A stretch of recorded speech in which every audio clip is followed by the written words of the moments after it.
හිතවතුනි අද මම මේ ඉන්නේ ප්‍රංශයේ ප්‍රසිද්ධ වර්සායි මාලිගාව ඉදිරිපිට. පැරිස් නගරයේ ඉඳලා කිලෝමීටර් 20ක් විතර දුරින් පිහිටලා තියෙන මේ වර්සායි මාලිගාව යුරෝපීය ඉතිහාසයේ රාජකීයත්වය පිළිබඳව වඩාත්ම විස්මයජනක සංකේතයක් හැටියට හඳුන්වන්න පුළුවන්. 17 වන සියවසේදී රාජකීය දඩයම්බිමක් හැටියට ආරම්භ වුණු මේ භූමිය සුප්‍රකට 14 වන ලුයි රජතුමා විසින් අසමසම බලය සහ ශ්‍රේෂ්ඨත්වය විදහා දැක්වෙන දැවැන්ත මාලිගා පරිශ්‍රයක් හැටියට මේ වර්සායි මාලිගාව ඉදිරි නිර්මාණය කරනවා. පැරිස් නුවර ඉඳලා ඉතාම පහසුවෙන් මේ මාලිගා පරිශ්‍රයට ළඟා වෙන්න පුළුවන්. ප්‍රංශයේ තියෙන ප්‍රධානතම සංචාරක ආකර්ෂණය දිනාගත තැනක් හින්දා කලින්ම ටිකට්පත් වෙන් කරගන්න එක හොඳයි. ඉතින් අද මේ වීඩියෝවෙන් මම ඔයාලව එක්කගෙන යනවා මේ වර්සායි මාලිගාව ඇතුළට සහ උද්‍යානය බලන්න. මේ වර්සායි මාලිගාව ලෝකයේ ඉදිකරපු විශිෂ්ටතම රාජකීය වාසස්ථාන අතරින් එකක්. ඒ වගේම මේක ප්‍රංශ රාජකීයත්වයේ ප්‍රධාන සංකේතයක්. මම කලින් කිව්වා වගේ 1623 අවුරුද්දේ මෙතන දඩයම් නවාතනක් හැටියට තමයි පටන් අරන් තියෙන්නේ. ඊට පස්සේ 1682 අවුරුද්ද වෙනකොට 14 වන ලුයි රජතුමා විසින් ඒ නවාතන ප්‍රංශයේ දේශපාලන මධ්‍යස්ථානයේ බවට පත් කළා.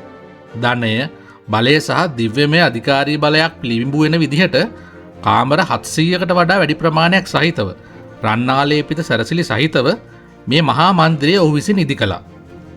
ඔයාලට මතක නම් ඉස්සර ජාතික රූපවාහිනී විකාශය වෙච්ච යවෙසුලු මිනිසා අන්න ඒකේ මේ 14 වෙනි ලුයි රජතුමාත් වර්සායි මාලිගාවේ හැඩත් බලන්න පුළුවන්. හැබැයි ඒ ඇත්තම මාලිගාව නෙමෙයි, ෆිල්ම් එක ෂූට් කරන්න හදපු ස්ටුඩියෝ එකක් කියලා තමයි කියන්නේ. 18 වන සියවස අගභාගය වෙනකොට ප්‍රංශයේ වැඩි දෙනෙක් ආර්ථික අර්බුදයෙන් සහ ආහාර හිඟයෙන් පීඩා විඳි කාලයේත් මේ වර්සායි මාලිගාව ධනෙන් ආඩ්‍යව තිබුණා. 16 වන ලුයි රජතුමා සහ මාරි ඇන්ටනොයිඩ් බිසව ඒ කාලයේදී මේ මාලිගාවේ සුඛෝපභෝගී ජීවිතයක් ගත කළා. ඒ නිසාම මහජන කෝපය මේ වර්සායි මාලිගාව වෙත නිතින්ම එල්ල වෙමින් තිබුණා. 1789 ඔක්තෝබර් මාසයේදී, ඒ කියන්නේ ප්‍රංශ විප්ලවයේ මුල් කාලයේ විරෝධතාකරුවන් දහස් ගණනක් මේ මාලිගාවට පාන් සහ දේශපාලන ප්‍රතිසංස්කරණ ඉල්ලමින් පාගමනක් සංවිධානය කළා. කාන්තාවන් බහුතරයක් මීට සහභාගී වීම නිසා විමෙන්ස් මාච් ඔන් වර්සායි, වර්සායි වෙත කාන්තා පාගමන නමින් මේ විරෝධතාව ලෝක ඉතිහාසයේ සඳහන් වෙනවා. මේ නිසා රාජකීය පවුලට වර්සායි මාලිගාවෙන් ඉවත් වෙලා පැරිස් නගරයට යන්න සිද්ධ වුණා. ඒ එක්කම ප්‍රංශයේ දේශපාලන බල මධ්‍යස්ථානයේ හැටියට වර්සායි මාලිගාවේ පැවැත්ම අවසන් වුණා. රාජාණ්ඩුව බිඳවැටීමෙන් පස්සේ මාලිගාවේ ගෘහ භාණ්ඩ, රාජකීය සංකේත බොහොමයක් ඉවත් කෙරුණා.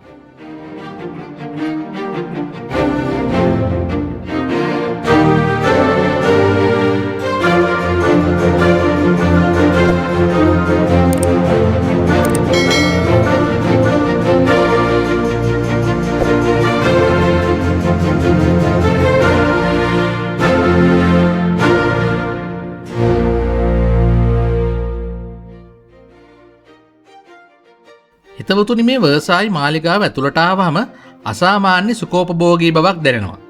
හැම තැනම මිල කළ නොහැකි කලා හා සැරසිලි වලින් පිරුණු විවිධ කාමර දැක ගන්න පුළුවන්. මේ වර්සායි මාලිගාවේ සිතුවම් 6000ක් පමණ ඇතුළුව කලාකෘති 60000කට අධික සංඛ්‍යාවක් තියෙනවා. මූර්ති, පහන් කුඩු වගේම ඉතා සංකීර්ණ කැටයම් සහිත ගෘහ භාණ්ඩ විශාල ප්‍රමාණයක් ඊට අයිතියි. රජවරුන්ගේ කාමර, බිසවුන්ගේ කාමර, රාජකීය නිල කටයුතු සඳහා භාවිතා කරපු කාමර වගේ බොහෝ දේවල් මෙතන බලන්න පුළුවන්.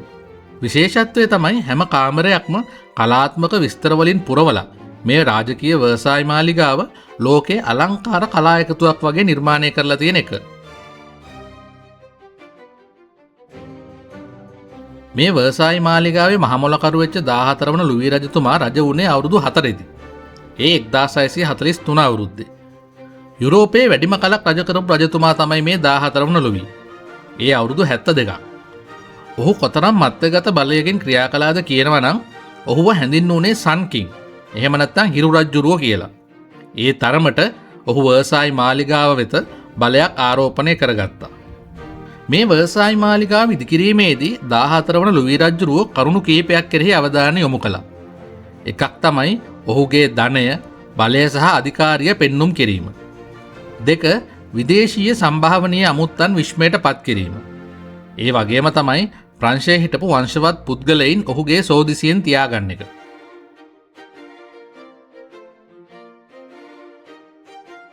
වර්සායි මාලිගාව හා බැඳුණු අනෙක් සුප්‍රසිද්ධ චරිතය තමයි මාරී ඇන්ටනොයිඩ් බිසව.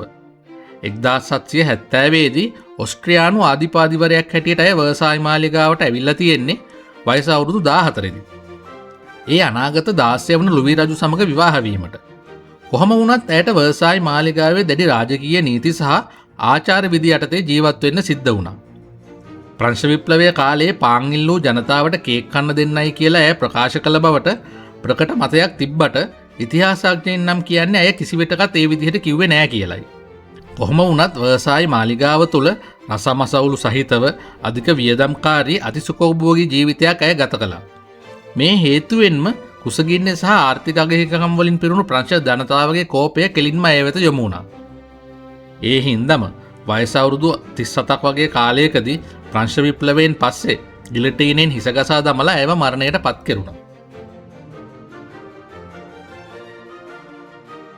හැබැයි හිතවතුනි මේ තරම් ධනෙන් බලයෙන් පිරලා තිබුණු මේ වර්සායි මාලිගාවේ තිබ්බ අඳුරු සහ ජුගුප්සාජනක දේ තමයි නිසි වැසකිලි සහ ජල පහසුකම් නොතිබීම. වර්සායි මාලිගාව හදපු කාලේ අභ්‍යන්තර ජලනල තාක්ෂණයක් භාවිතයේ තිබිලා නැහැ. ඒ නිසා ගලා යන ජල පහසුකම් සහිත නාන කාමර වැසකිලි මේ මාලිගාවේ තිබිලා නැහැ. මේ මාලිගාවේ හිටපු රාජකීයයන් සහ වංශවත් අයට ඉවත් කළ හැකි මුට්ටි සහිත වැසකිලි සීමිත ප්‍රමාණයක් තිබිලා තියෙනවා. ඒ නිසා අනිත් පුද්ගලයන් ශරීරාකෘත්‍ය කටයුතු සඳහා මේ මාලිගාවේ කොරිඩෝ, පඩිපේලි, තිරපිටුපස භාවිතා කරලා තියෙනවා. ඒ වගේම පිරිසිදු ජලයෙන් නෑම සහ ඇඟ සේදීමෙන් සම විස බීජවලට නිරාවරණය වන බවට තිබෙන මිත්‍යා අදහසක් හින්දා ඔවුන් ඇඟ ඩ්‍රයි ක්ලීන් තමා කරලා තියෙන්නේ. ඒ තෙත රෙදි වලින්. මේ සියලු කාරණා හින්දා වර්සායි මාලිගාව පුරාම දැඩි දුර්ගන්ධයක් තිබිලා තියෙනවා.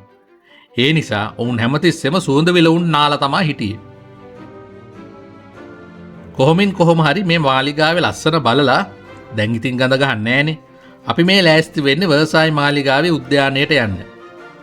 මේ උද්‍යානය හෙක්ටයාර් 800ක් විතර අතිවිශාල එකක්. හරිම ලස්සන විදිහට සමමිතිකව හදපු මල් පාත්ති, ජල පොකුණු, ප්‍රතිමා සහ ගස්වැල් රාශියක් මේ උද්‍යානයේදී අපිට දැක ගන්න පුළුවන්.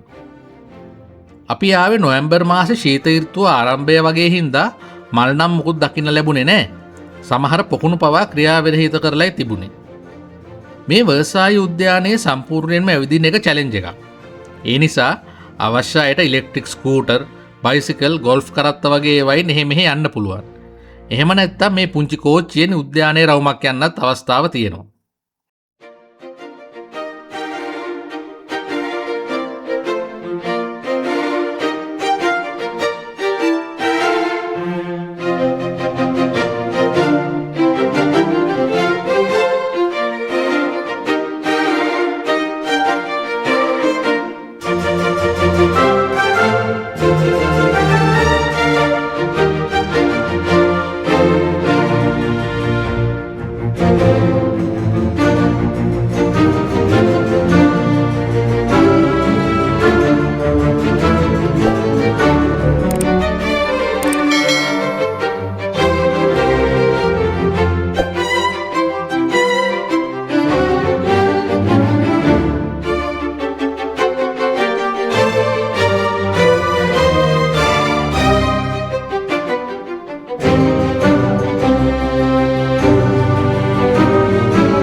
හිතවතුනි දැන් ඉතින් අපි මේ වර්සායි මාලිගාවේ සංචාරය අවසන් කරන්නයි සූදානම්. මේ වර්සායි මාලිගාව නැරඹීම ඉතිහාසය හරහා යන ගමනක්ම නෙමෙයි. 17 වන සියවසේ ප්‍රංශ රජවරුන්ගේ අසාමාන්‍ය තේජස බලන්න යන ගමනක්. මාලිගාව තුල තියෙන ගෘහ නිර්මාණකරණයේ ලස්සන වගේම පරිපූර්ණ ආකාරයට හදලා තියෙන මාලිගා උද්‍යානයත් ඒ රාජකීයත්වයේ බලය අපිට පෙන්නනවා. ඉතින් මේ මතකයත් අත්දැකීමත් එක්ක අපි මේ වර්සායි මාලිගාවෙන් දැන් පිට වෙලා යනවා. ආයිත් දවසක ලෝකයේ ලස්සන බලන්න මාදුටු ලෝකයේ තුලින් අපි ඉක්මනින් හමු වෙමු. ගිහිල්ලා එන්නම්.